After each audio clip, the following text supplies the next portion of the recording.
Hello, students, and welcome to Roshi's Education Point. Today, we will be starting with your new Perfect Composite Mathematics for Class 4, Chapter 8. The name of the chapter is Factors and Multiples. Factors का मतलब होता है अगर कोई भी number है उसको मैंने किसी दूसरे नंबर से डिवाइड करा।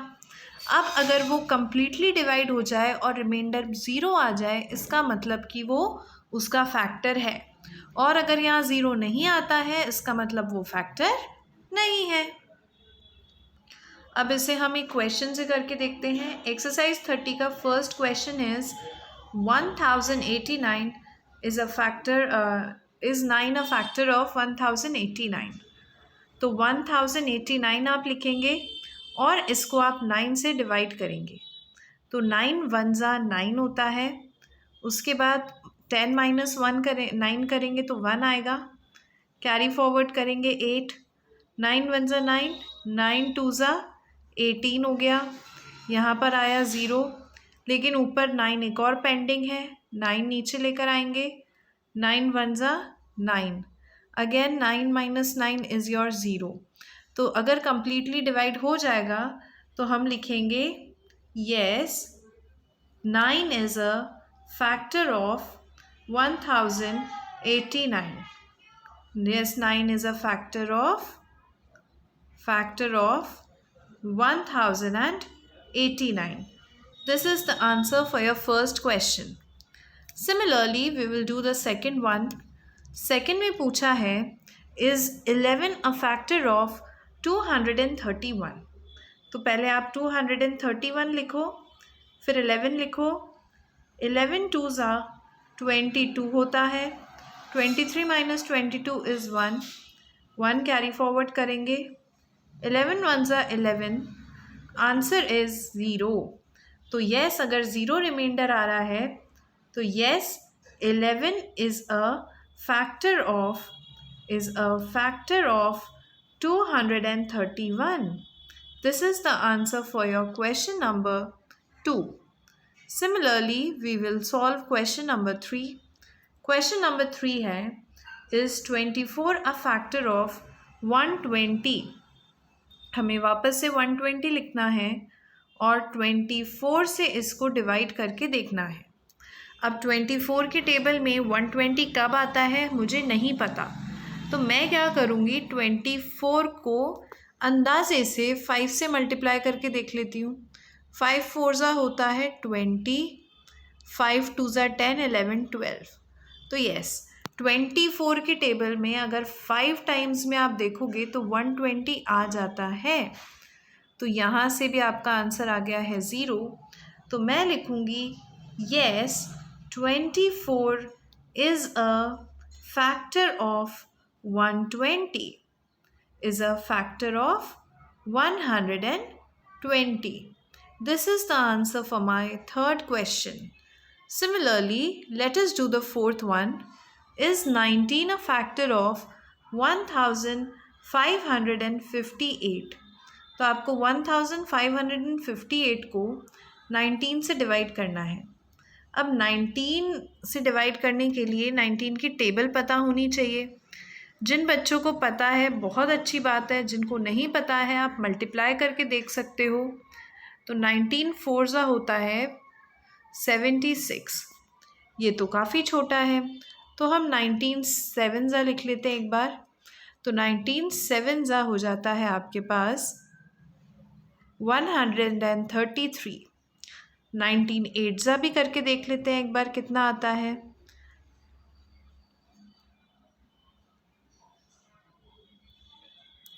152। परफेक्ट। तो 19 एट ज़ा से आपका आ रहा है 152। यहाँ से 155 में से जब आप 152 को माइनस करते हैं तो 3 आएगा और फिर 8 कैरी फॉरवर्ड करेंगे आप यहाँ पर से।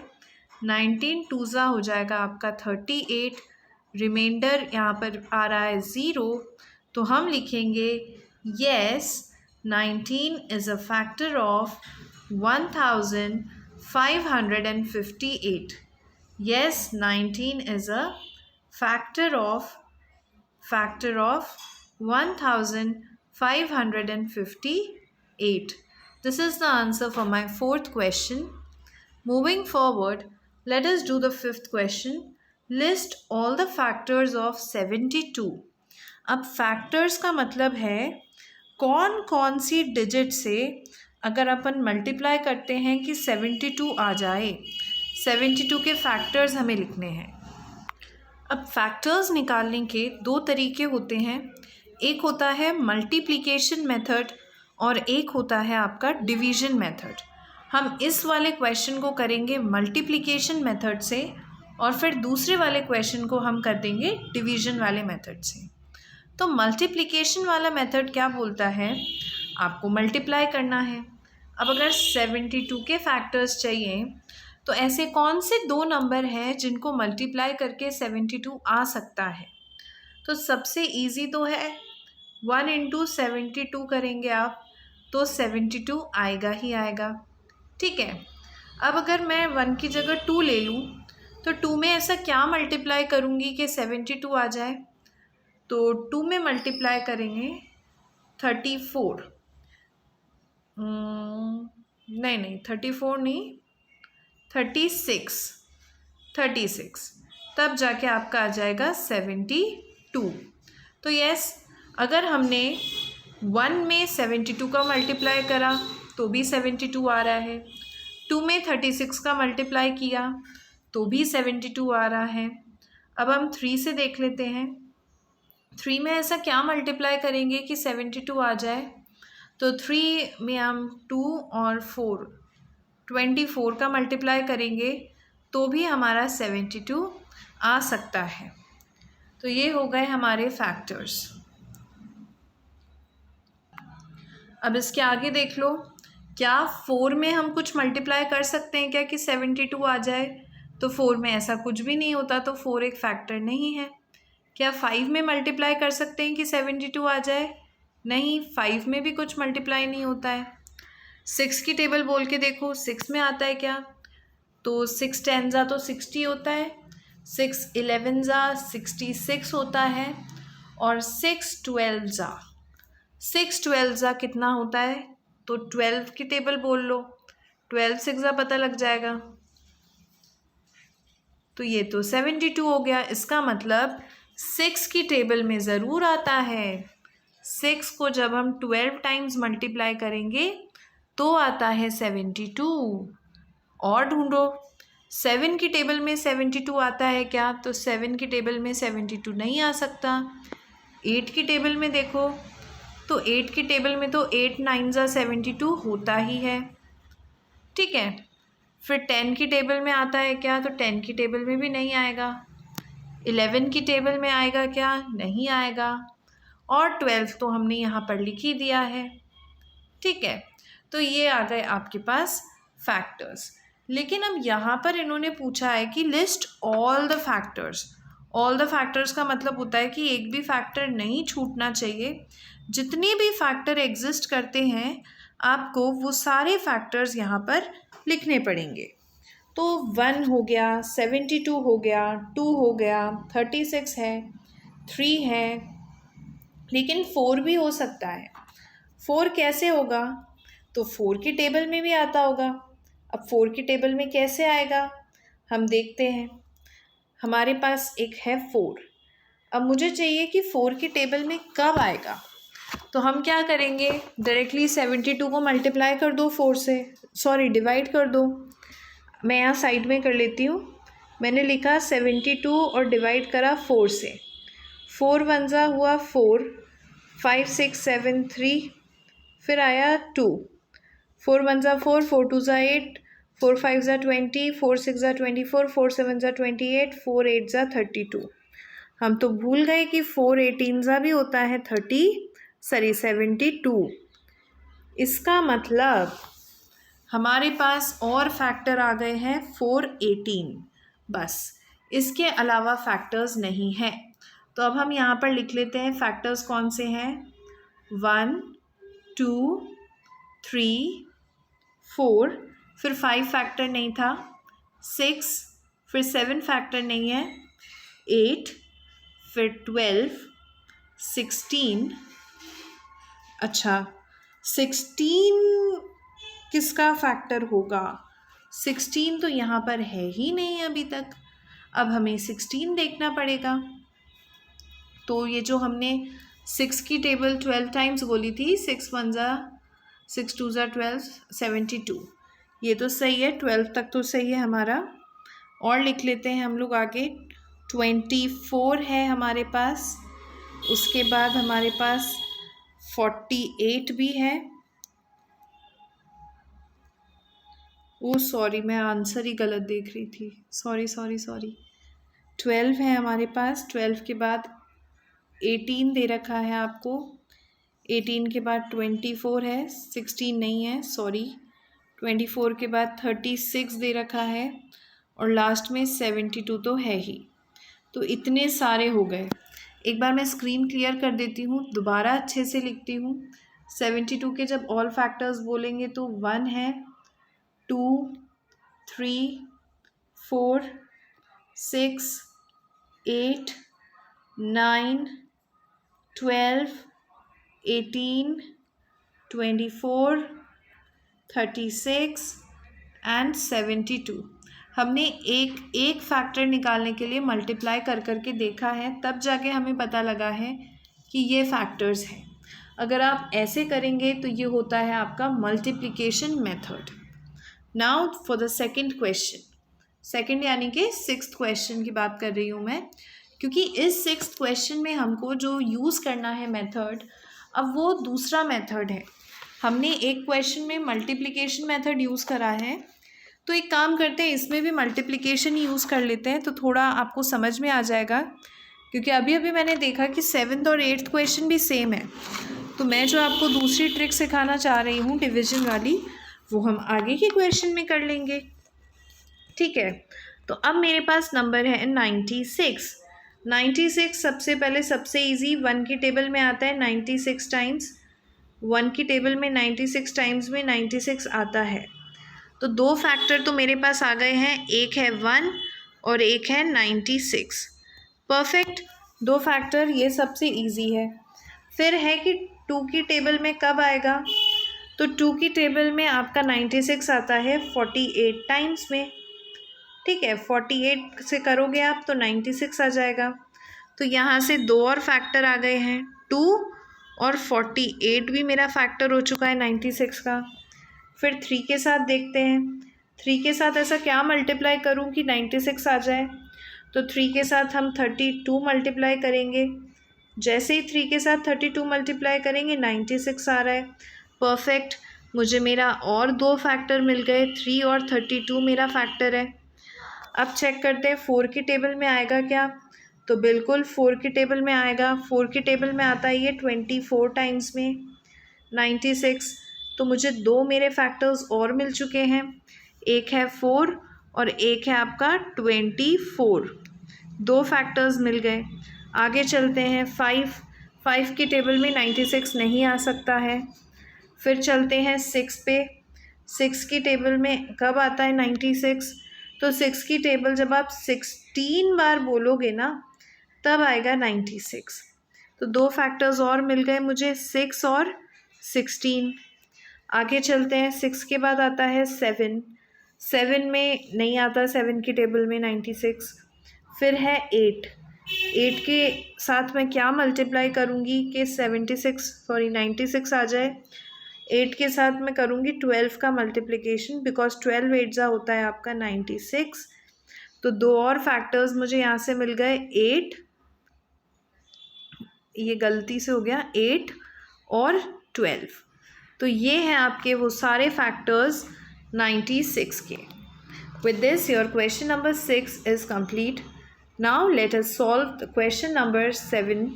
Question number 7 में है find all the factors of 120. अब इस फैक्टराइजेशन वाला जो मेथड है आपका डिवीजन वाला, 120 को अगर मैं डिवाइड करूँ 1 से तो क्या आंसर 0 आता है क्या? हाँ आता है, बिल्कुल 120 आंसर आ रहा है ना। 120 अगर 1 से डिवाइड करती हूँ तो परफेक्ट डिवाइड हो रहा है। इसका मतलब है कि 120 और 1 मेरे फैक्टर्स हैं। उसके बाद मैं 120 को 2 से डिवाइड करके देखती हूँ, क्या 2 से डिवाइड होने पर आपको बिल्कुल 120 आंसर मिलता है क्या? तो हाँ, जब 2 को हम लोग 60 टाइम्स डिवाइड करेंगे, मतलब 2 को 60 टाइम्स डिवाइड करोगे तो 120 आ रहा है। तो यहाँ से 2 और फैक्टर्स आ गए आपके पास, एक आया आपके पास 60 और दूसरा आया आपके पास 2। अब वैसे ही 120 को डिवाइड करेंगे 3 के साथ, तो जैसे ही मैंने 3 के साथ देखा तो मैंने देखा कि 40 टाइम्स में आ रहा है आपका 120। तो फैक्टर आ चुका है मेरे पास 40 और फैक्टर आ चुका है मेरे पास 3। लास्ट वाला मेथड जो था उसमें हम लोग मल्टीप्लाई कर करके देख रहे थे, इस वाले मेथड में हम लोग डिवाइड कर करके देख रहे हैं। तो हमारे पास अभी तक 6 फैक्टर्स तो आ चुके हैं। अब बात करते हैं 120 को, और इसको डिवाइड करेंगे अब 4 के साथ। तो 4 के साथ जब हमने डिवाइड करा तो 4 3 ज़ा 12 होता ही है।